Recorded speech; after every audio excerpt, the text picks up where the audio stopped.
nos enseña y demuestra la urgencia de aquellos que aún no conocen a Dios, que le busquen, que le conozcan en su obra, esa obra perfecta en su Hijo Jesucristo, quien, por medio de su sacrificio, nos concede la vida eterna a todos los que creen. A esta hora, la Iglesia Metodista Independiente se reúne para presentar su programa En Espíritu y Verdad. Dios es Espíritu, y los que le adoran en espíritu y verdad es necesario que le adoren. Bienvenidos al programa de hoy.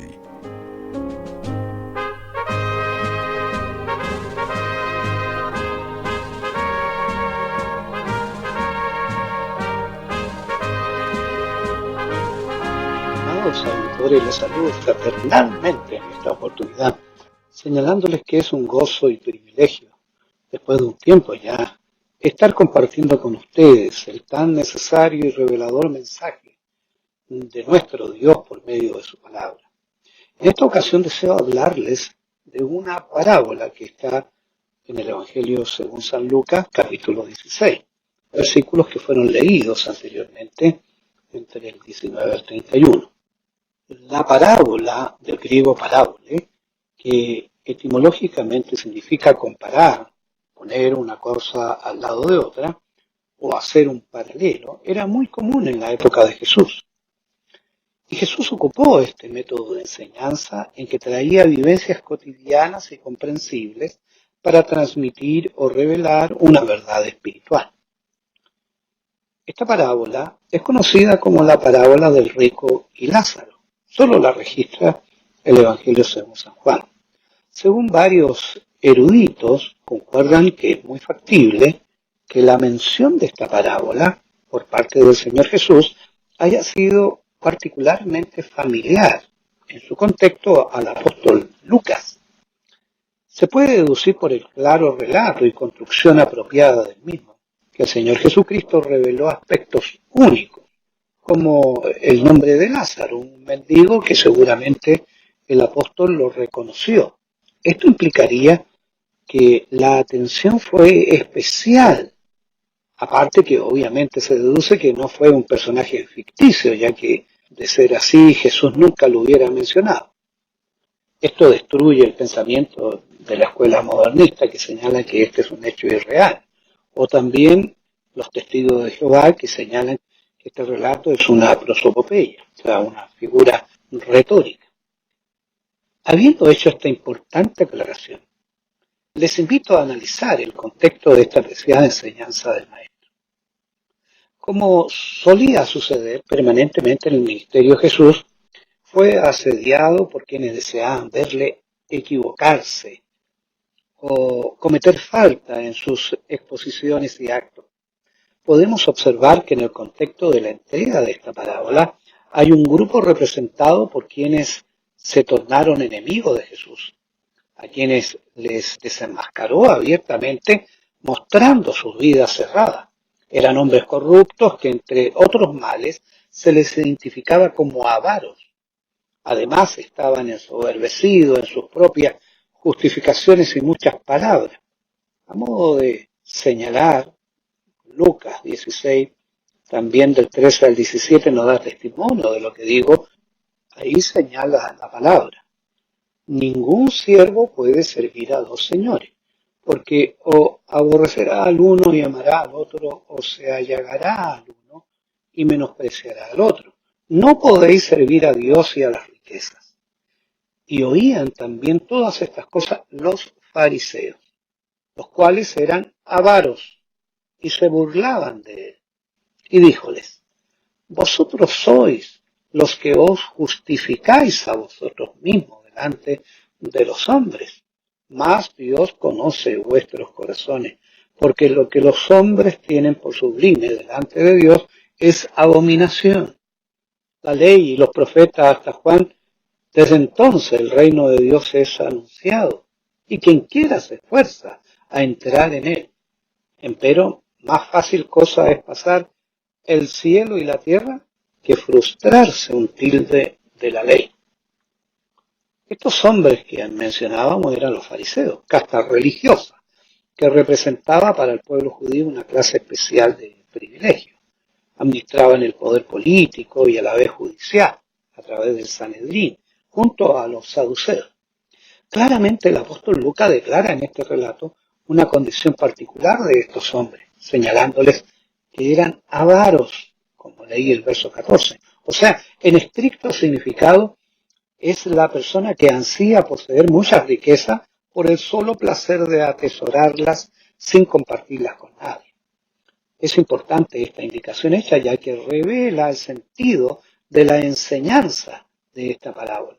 Previamente a esta indicación se nos entrega el claro espíritu y sentido de la misma. Jesús había ya señalado: ningún siervo puede servir a dos señores, porque o aborrecerá al uno y amará al otro, o se allegará al uno y menospreciará al otro. No podéis servir a Dios y a la riqueza. Esta enseñanza meridianamente clara y concisa indicaba una realidad espiritual que se hace trascendente a todas las vidas en todo tiempo. Un gran obstáculo para una verdadera relación personal con Dios es precisamente tener otra prioridad o razón de adoración que ocupa el lugar que debería ser solo de Dios. Y puede ser esta la realidad de muchos que hoy están escuchando. Lamentablemente esta condición sigue siendo repetitiva, como digo, en muchas personas, incluyendo especialmente a muchos, no solo personas que no conocen de Dios y de su obra de misericordia, sino también en muchos creyentes nominales, que aunque señalen que Cristo está en sus corazones, sus hechos dubitativos y vidas infructuosas demuestran que aún no le conocen, porque algo u otra cosa está ocupando el lugar de Dios. Muchas vidas en confusión, y sin cambiar esta condición, están caminando peligrosamente hacia la perdición eterna. ¿Cuántos hay que creyendo conocer a Dios aún no le han conocido? Esta enseñanza fue repetitiva en las enseñanzas de Jesucristo. Tenemos evidencia de ello en el Evangelio según San Mateo, en el capítulo 6. Ahí el Señor se extiende en esta enseñanza, aportando luz, dando argumentos o razones, aconsejando e indicando. Mateo 6:21, leo, dice: no os hagáis tesoros en la tierra, donde la polilla y el orín corrompen, y donde ladrones minan y hurtan. Más haceos tesoros en el cielo, donde ni polilla ni orín corrompe, y donde ladrones no minan ni hurtan, porque donde estuviere vuestro tesoro, allí estará vuestro corazón.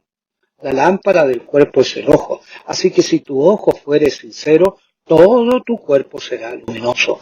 Mas si tu ojo fuere mala, todo tu cuerpo será tenebroso. Así que, si la lumbre en ti hay son tiniebla, ¿cuántas serán las mismas tinieblas?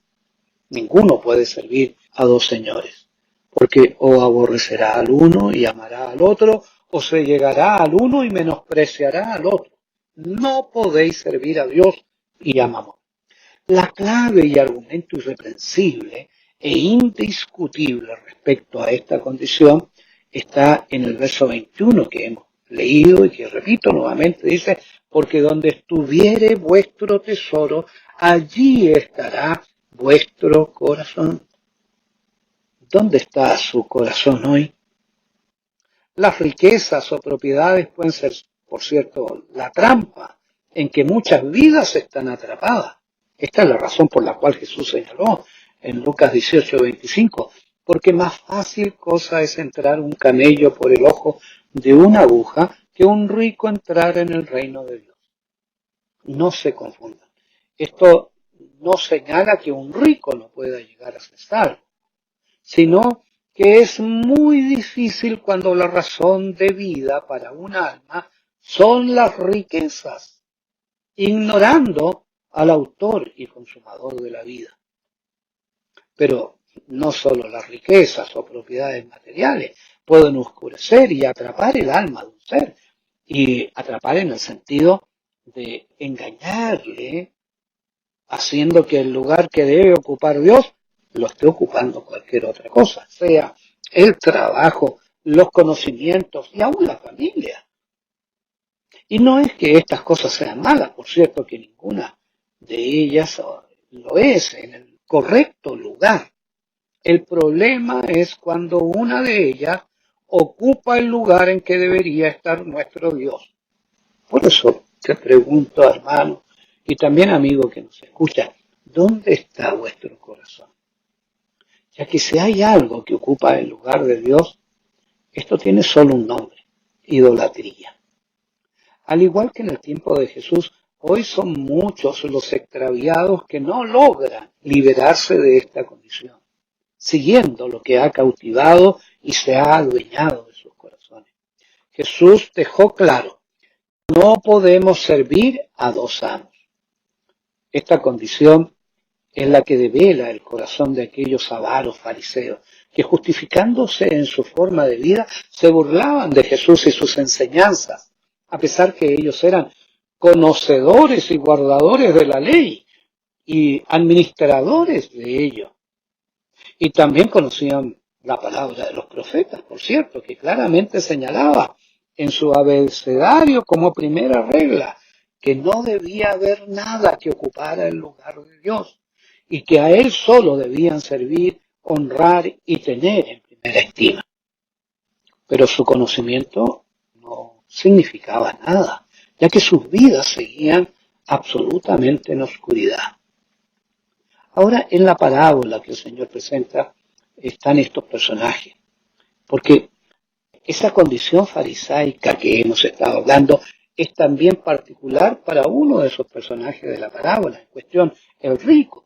Como dice el verso 19, había un hombre rico que se vestía de púrpura y de lino fino y hacía cada día banquete con esplendidez. Es particular que se mencionen dos aspectos anexados a la condición de este hombre, de este rico, y que manifiestan no solo la desatención de las cosas espirituales, situación que es confirmada más adelante, que es claro dentro del relato. Los aspectos particulares que el Señor Jesús destaca abarcan una lectura conductual de este hombre. Sus intereses están claramente marcados en su forma de vivir. Primero, dice, sus vestiduras denotaban la ostentación de su posición. Claramente era distinguible para el resto su presumible condición de privilegio. Seguramente no solo respetada desde el punto de vista social, sino también deseable a la mayoría de las personas que le conocían. Sin duda Jesús estaba desnudando los corazones. Lo que señaló el Señor no es para adornar una descripción, sino es usado por el Señor para acentuar una verdad absoluta. Esta verdad muestra que Dios no mira lo que el hombre ve, ya que Dios sopesa y examina siempre el corazón. Escucha, ¿verdad? Sí, Él está en este instante mirando y examinando tu corazón. Como dice el 1 Samuel 16:17, en esta gran enseñanza que Dios le da a Samuel, y dice: Jehová respondió a Samuel: no mires a su parecer, ni a lo grande de su estatura, porque yo lo desecho. Porque Jehová mira no lo que el hombre mira, pues que el hombre mira lo que está delante de sus ojos. Mas Jehová mira el corazón. El segundo aspecto que muestra el Señor en esta parábola acerca del rico nos muestra el vértigo y elección de conducta en la vida de este hombre, tal cual lo refleja la destacada característica descrita. Decía ahí: y hacía cada día banquete con esplendidez. Esto señala que en su vida superflua, cotidiana, buscó su plenitud en los placeres, transformándose en su manera y elección de pasar los días. Esto no quiere decir, como lo aclaré, que sea malo deleitarse en lo que Dios nos provee. Lo peligroso es que esto disipe las verdades escriturales, las verdades espirituales, y desplace a Dios en su noticia, terminando de reemplazar el foco y propósito del creyente fiel, que es servir a Dios y llenarse de su plenitud. El Señor manifestó claramente esta verdad al decir en Lucas 12:23, la vida más es que la comida y el cuerpo que el vestido. Como antítesis del hombre rico está Lázaro, el mendigo, Su deplorable estado desde la perspectiva humana es también descrito, sintetizada y acuciosamente por el maestro indicando. Había también un mendigo llamado Lázaro, el cual estaba echado a la puerta de él, lleno de llagas, y deseando hartarse de las migajas que caían de la mesa del rico. Y aún los perros venían y le lamían las llagas. El relato nos señala que Lázaro estaba a la puerta de la casa del rico, o sea, cercano al lugar en que se vivía una vida de opulencia y festejo permanente. Esto lo sabía este desvalido, por lo cual merodeaba con la intención de lograr alcanzar parte de las porciones de pan que caían, o bien podemos entender de lo que pudiera sobrar. Pero esa condición extremadamente pobre había sido empeorada por las llagas o heridas que cubrían los miembros de su cuerpo, debido seguramente a sus limitaciones propias, al desamparo, nula atención de todos quienes lo despreciaban y seguramente le rechazaban. Tan trágica era la vida de este mendigo que la Escritura dice que los únicos que tenían cuidado de él eran los perros, que impulsivamente le proporcionaban algún alivio al lamerle sus heridas. Lo interesante de esto es que a la comprensión de los fariseos y su interpretación errada de las Escrituras, la condición de Lázaro era resultado de una vida pecaminosa, por lo cual deducían que ese pobre hombre no era digno del favor de Dios. El juicio de los fariseos se basaba en las apariencias, por lo cual invalidaban la ley y los profetas, enseñando al pueblo equivocadamente. Bien, les dijo Jesús, no juzguéis según lo que parece, mas juzgad justo juicio. He leído una porción bíblica de Juan 7:24. En la misma línea del pensamiento farisaico, el rico era bendecido y gozaba del favor de Dios. Podríamos decir que esta secta fue la primera en predicar la falsa doctrina de la prosperidad. Bueno, es así como el Señor, habiendo puesto tal situación vivencial y terrena ante quienes escuchaban, esta antítesis entre el rico y el mendigo, con total naturalidad el Señor cruza el umbral de la vida y la muerte, señalando que ambos murieron. Uno, el rico, tuvo seguramente un funeral con lujo y pompas, siendo sepultado conforme a su condición humanamente ventajosa. El otro, Lázaro, ni siquiera se nos dice que fue sepultado. Con seguridad sus restos fueron tirados en las afueras de Jerusalén, en aquel lugar llamado Gehenna, sitio donde se depositaban los cuerpos de los indigentes, los enfermos, desechados junto a todo tipo de desperdicios, que eran incinerados permanentemente. Esto nos muestra, por cierto, ricas revelaciones en lo que expresa el Maestro. Porque con la misma naturalidad que el Señor cruza, como decía, el umbral de la vida y la muerte, como lo hizo en este relato entre este mundo y el otro, nos muestra lo que inmediatamente ocurre, señalando que Lázaro, este hombre judío, en el momento de su muerte, fue llevado por los ángeles al seno de Abraham, padre en promesa de los judíos y patriarca. El sentido que otorga la Escritura es que el alma consciente de Lázaro llegó a un lugar de solaz, descanso y paz, mientras el alma consciente del rico despertó en los tormentos del infierno. Esta primera verdad revelada reafirma que el alma es eterna.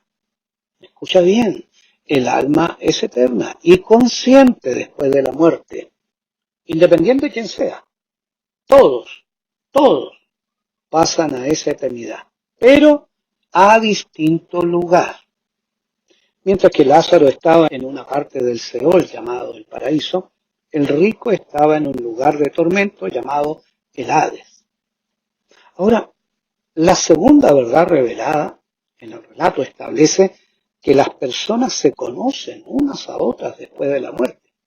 Por eso estamos hablando de una muerte consciente. No pierden su identidad ni sentidos en conciencia.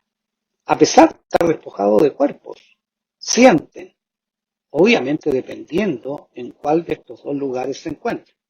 La paz, el solaz en uno, el sufrimiento, dolor y angustia en el otro.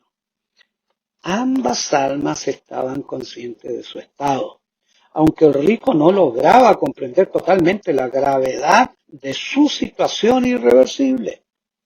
Esto lo sabemos porque en la sequedad del momento, el rico exclamó suplicando. Entonces él, dando voces, dice la palabra, dijo, Padre Abraham, ten misericordia de mí y envía a Lázaro que moje la punta de su dedo en agua y refresque mi lengua, porque soy atormentado en esta llama. Este hombre había identificado a Abraham y a Lázaro, y en las reminiscencias de la conciencia, este hombre pidió que Lázaro fuera y con su dedo mojara con agua su lengua. ¡Qué terrible y paradojal circunstancia! ¿Quién había tenido todo lo deseable en la tierra? Pedía del que no había tenido nada, solo unas míseras gotas de agua. Y se establecía que el que no había tenido nada, ahora lo tenía todo. La tercera verdad revelada es que estos sitios diferentes en la eternidad están separados y es imposible traspasar sus límites. La palabra dice, y además de todo esto, una grande cima está constituida entre nosotros y vosotros, que los que quisieran pasar de aquí a vosotros no pueden, ni de allá pasar acá. En el sentido original, cuando se establece que existe una separación abismal constituida, se está señalando que ha sido decretado por la soberanía y poder de Dios que nadie pueda cruzar ese cima. Ni aún Abraham, el patriarca, lo podía haber hecho. No estaba en su prerrogativa ni alcance. Es entonces que el rico arremete procurando en su intención prevenir a sus 5 hermanos, solicitando que Lázaro en su estado fuera a dar testimonio de dónde se encontraba cada uno y de lo terrible que era ese lugar donde él estaba. Pensó en su conciencia que si Lázaro volviera a ellos sabiéndose muerto, le escucharían y procurarían hacer algo que él no hizo. Enmendarían el error que lo llevó a ese destino. Ahora bien, esto nos lleva a una pregunta. ¿Cuál fue la diferencia? ¿Qué era lo que había de enmendar en la conducta? La respuesta clave la tiene la cuarta verdad revelada. Observemos la conclusión del relato. Y a Abraham le dice, a Moisés y a los profetas tienen, óiganlo. Él entonces dijo, no, padre Abraham, mas si alguno fuere a ellos de los muertos se arrepentirán. Mas Abraham le dijo, si no oyen a Moisés y a los profetas, tampoco se persuadirán si alguno se levantare de los muertos. La clave fue para el rico, como lo era a sus hermanos y a todos los que escuchaban, era el haber oído y obedecido la ley y la palabra de Dios enviada por Moisés y por medio de los profetas, cuyo fin era mirar con fe el día de la redención, esperando el cumplimiento de ello. Cumplimiento, por cierto, que al entregar esta palabra estaba siendo cumplido ante sus propios ojos. El rico, lo que había pasado, había desatendido la palabra en su verdadero significado, al igual que lo hacían aquellos fariseos avaros. Él había hecho una mala decisión, despreciando el buscar a Dios y colocarle en el centro de la vida. Decisión trascendental que afectaría literalmente el lugar donde pasaría la eternidad. Estimado auditor y hermano en general, aquí podríamos preguntarnos, nosotros, ¿en qué lugar estaríamos si en este instante tuviéramos que traspasar el umbral de la vida y la muerte? Las verdades reveladas en esta parábola son inmensamente importantes frente a la recurrente pregunta que hay después de la muerte. Bien nos deja claro que la muerte no es extinción, sino solo una separación y cambio de estado. Al mismo tiempo nos subraya la urgencia del tiempo en razón de la más trascendental decisión que implica, como ya he mencionado, dónde pasaremos la eternidad. Nos enseña y demuestra la urgencia de aquellos que aún no conocen a Dios, que le busquen, que le busquen.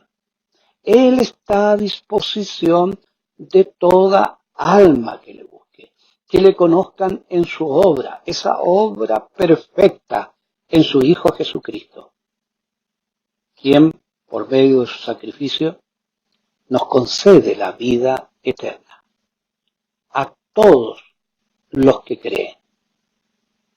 Por último, también para los creyentes se nos otorga la clara y oportuna enseñanza que nuestra decisión por Cristo, eso incluye que le hemos confesado y le hemos aceptado como nuestro Salvador, pero que esto implica el sometimiento de nuestras vidas a su señorío y que no exista nada que ocupe su lugar.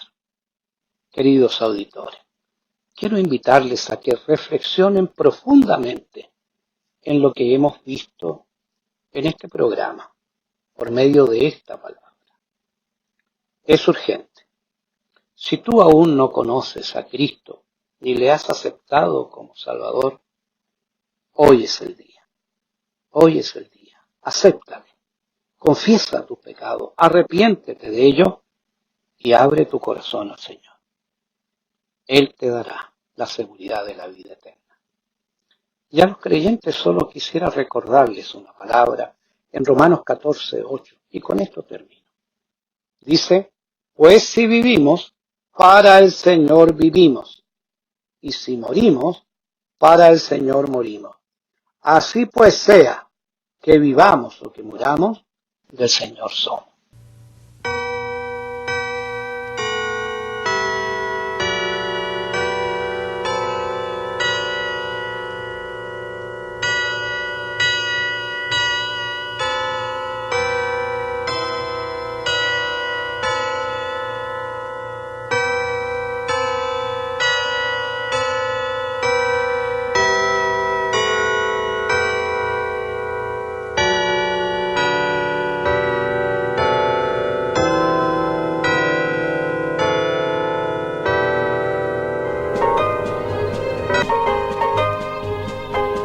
Hasta aquí, la Iglesia Metodista Independiente ha presentado En Espíritu y Verdad. Dios es Espíritu, y los que le adoran, en espíritu y verdad es necesario que le adoren. Que el Señor les bendiga.